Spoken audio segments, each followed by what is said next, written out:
Finally আরেকটা স্বপ্ন পূরণ হবে। তো আমাদের খুব ইচ্ছা ছিল বৈষ্ণোদেবী দর্শন করব, তার জন্যই কাটরাতে আসা। তো যাই হোক, এখন বাজে 7টা 2, দিনটা ছিল 31শে মার্চ। সকাল 7টা থেকে আমরা হাঁটা স্টার্ট করব। আর পুরোটা আমরা হেঁটেই যাব আর হেঁটেই আসব। মাঝে কোথায় দাঁড়াই, কি করি বা কীভাবে আরও কীভাবে যাওয়া যায়, তোমরা যারা হেঁটে যেতে পারবে না কিভাবে যাবে বা কতক্ষণ সময় লাগবে, কটা রাস্তা আছে, রাস্তাটা কীরকম, সমস্তটাই এই ভিডিওতে দেখতে থাকবে। তো ভিডিওটা এন্ড অবধি দেখতে থাকো। তো ফার্স্টেই আমরা এখান থেকে কিছু লাঠি নিয়ে নিয়েছিলাম। তো এই লাঠিগুলো আমাদের 20 টাকা করে নিয়েছিল, কারণ এই লাঠিগুলো ছাড়া উপরে হেঁটে যাওয়া একটা পাহাড় চড়া বিশাল ব্যাপার। বুড়ি হয়ে গেলে লাঠি নিয়ে নিলে, সবার হাতে লাঠি।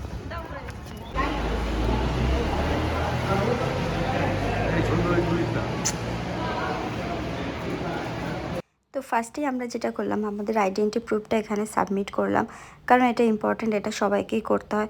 অবশ্যই যারা আসবে কাটরাতে মা বৈষ্ণোদেবী দর্শন করতে, তারা অবশ্যই একটা করে আইডি প্রুফ ক্যারি করবে। শুধু বৈষ্ণোদেবী কেন, মানে কাশ্মীর বলো বা যেখানে আইডি প্রুফ ক্যারি করাটা জরুরি, তো অবশ্যই আইডি প্রুফটা ক্যারি করো। আর আমরা হাঁটতে শুরু করে দিয়েছি, জানি না কখন পৌঁছাবো। তো এরকম একটা মনোভাব নিয়ে আমরা সবাই এগিয়ে যাচ্ছি, মানে জয় মাতা দি জয় মাতা দি করতে এগিয়ে যাচ্ছি। তো চলো, জয় মাতা দি।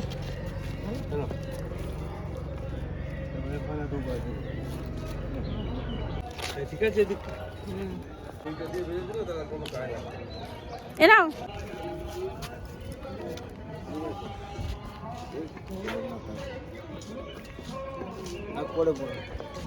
পরে সবাই পড়ছে, আবার হাতে রাখো তো ঝামেলা। হ্যাঁ, সবার হয়েছে, তোরা বলো প্রেম সে বলো জয় মাতাজি।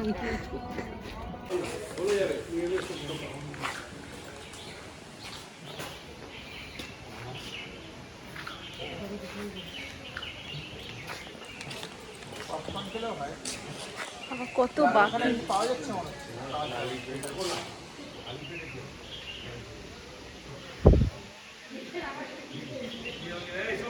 নিয়েছি, আমার কাছে আছে, আমি একটা নিয়ে নিয়েছি আগে।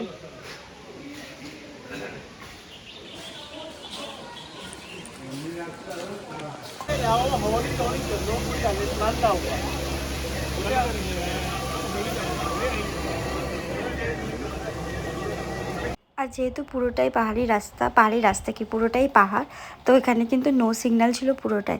তো মাঝে আমরা এখানে একটা ওয়েটিং হলে ছিলাম, আর এখান থেকে টুকটাক কিছু খেয়েছিলাম। আর আমরা রাস্তায় একটু করে যাচ্ছি আর একটু করে কোনো পানীয় কিছু খাচ্ছি, কারণ জল ছাড়া অসম্ভব ব্যাপার, একটা পাহাড়ে চড়ছি, মানে সবারই হালকা শ্বাসকষ্ট, হালকা মানে গলা শুকনো সেটা তো থাকবেই। তো তার জন্য আমরা একটু করে যাচ্ছি, একটু বসছি, খাচ্ছি, এরকম করে গেছি আর কি। তো এখন আমরা একটা এসেছি খাওয়ার শপে, তো এখান থেকে কিছু কেক আর চা টুকটাক এগুলো কিছুই খেয়েছিলাম, খেয়ে আবার হাঁটতে শুরু করব। আর এখন আমরা হাঁপও পৌঁছাইনি। এই যে ব্লু কালারের ওগুলো দেখতে পাচ্ছ, ওগুলো হচ্ছে রাস্তা, মানে পুরো পাহাড়ের ওই উপরে উঠতে হবে। আর এই যে ব্লু কালারের ওই যে রাস্তাগুলো দেখতে পাচ্ছ, ওই রাস্তাগুলো আমরা পেরিয়ে এসেছি, পেরিয়ে হাঁপও আসিনি। মানে একটা পাহাড়ের পুরো একদম বটম থেকে টপ অবধি আমাদেরকে আর কি হেঁটে যেতে হবে। এমনি সমতল রাস্তায় হাঁটা আর পাহাড়ে ওঠা দুটো কিন্তু মানে পার্থক্য আছে। তো যাই হোক, আমরা সাথে কর্পূর নিয়েছিলাম, আমাদের খুব একটু একটু শ্বাসকষ্ট ফিল হচ্ছিলো, যেহেতু ওপরে উঠছিলাম। তো একটু করে যাচ্ছিলাম, সবাই একটু করে কর্পূরের গন্ধ নিচ্ছিলাম। তো এইভাবেই আর কি যাচ্ছি। তো দেখো কিভাবে পুরোটা উঠি আর কিভাবে বা নামি। আমরা সকাল 7টা 23 হাঁটা শুরু করেছি, এখন আমাদের 10টা 13, অলমোস্ট 3 ঘন্টা হয়ে গেছে। এখনো 3 ঘন্টা মতো হাঁটতে হবে। এখনও অর্ধকুমারী পৌঁছায়নি, অর্ধকুমারী পৌঁছালে তাও মোটামুটি অর্ধেকটা পৌঁছাবো। জানি না কতটা কি হাঁটতে পারবো, দেখি। জয় মাতা দি। ফাইনালি অর্ধকুমারী চলে এসেছি, মানে হাফ চলে এসেছি। এখান থেকে দুটো রাস্তা ভাগ হয়ে যায়। আমরা যে রাস্তা থেকে এসেছি এই রাস্তা থেকে শুধু হেঁটে আসা যায়, মানে এখান থেকে কোনো রকম কোনো, মানে আমরা আর কি যেখান থেকে এসেছি সেখান থেকে কোনো রকম কোনো পালকি বা ঘোড়া পাওয়া যায় না, কিন্তু সোজা যে রাস্তাটা দেখা যাচ্ছে এখান থেকে পালকি ঘোড়া পাওয়া যায়। আমরা যাওয়ার সময় এই রাস্তা থেকে এসেছিলাম, আর যাওয়ার সময় ওই রাস্তা থেকে এসেছিলাম যেখান থেকে পালকি বা ঘোড়া পাওয়া যায়।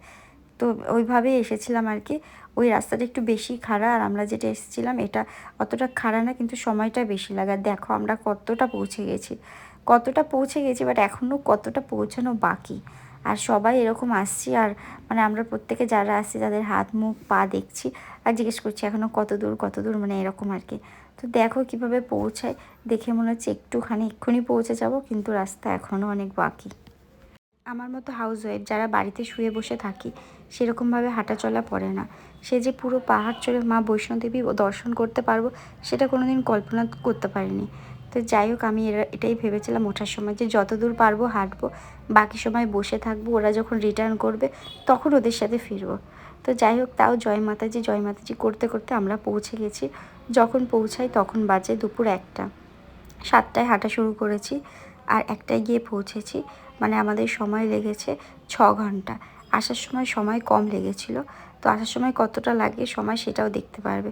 আর পৌঁছে যাওয়ার পর প্রথমেই আমরা মোবাইল জমা রেখেছিলাম, কারণ সব জায়গায় ফোন জমা রাখতে হয়, এটাই নিয়ম। আর আমরাও ফোন জমা রাখছি, ফোন রেখে এখন যাব জয় মাতাজি দেখতে।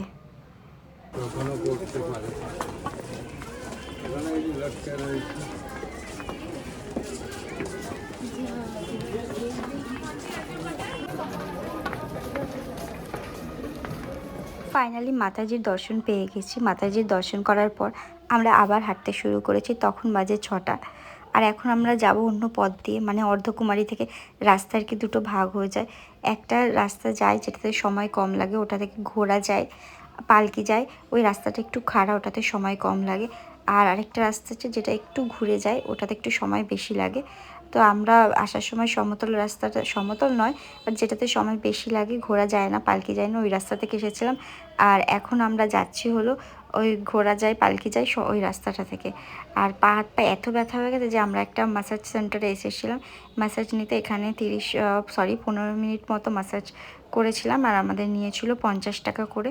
তো যেইটুকু টাইম বসেছিলাম ওইটুকু টাইমে রিলিফ পেয়েছিলাম, বাকি টাইম যেরকম পা ব্যথা সেরকম পা ব্যথাই ছিল। আর এখানে একটা মার্কেটের উপর থেকে এখন আমরা যাচ্ছি, তো আমরা একটু করে যাচ্ছি আর আমরা সবাইকে জিজ্ঞেস করছি আর কত দূর। তো এরকম করতে করতেই আমরা এখন পুরো রাস্তাটা এগিয়ে যাব। ফাইনালি আমরা অনেকটা চলে এসেছি, আর 10 মিনিটের রাস্তা। আর আমরা পুরো নিচে এসে পৌঁছেছিলাম তখন বাজে 10টা 52, মানে 11টার কাছাকাছি আর কি। তো আমরা 6টার সময় হাঁটা শুরু করেছিলাম আর আমরা এসে পৌঁছেছি 11টায়, মানে 5 ঘন্টা লেগেছিল। আর সকালে হাঁটা শুরু করেছিলাম 7টায় আর গিয়ে পৌঁছেছিলাম 1টাতে, মানে আমাদের 6 ঘন্টা লেগেছিল। মানে ওপরে উঠতে আমাদের 6 ঘন্টা লেগেছিল আর নামতে লেগেছিল প্রায় 5 ঘন্টার কাছাকাছি। এবার যাওয়ার সময় প্লাস আসার সময় প্রতি সময় আমরা কিছুক্ষণ সময় বিশ্রাম নিয়েছিলাম, 5 মিনিট 10 মিনিটের জন্য চা কফি এসব খেয়েছিলাম। তো যাই হোক, খুব পায়ে ব্যথা নিয়ে আমরা এখন হোটেলের দিকে পৌঁছাচ্ছি। ভিডিওটা এখানেই এন্ড করলাম। ভালো লাগলে লাইক করো, কমেন্ট করো, ফ্রেন্ড ফ্যামিলি সবার সাথে শেয়ার করো নেক্সট ব্লগ নিয়ে। ততক্ষণের জন্য সবাই ভালো থেকো, সুস্থ থেকো।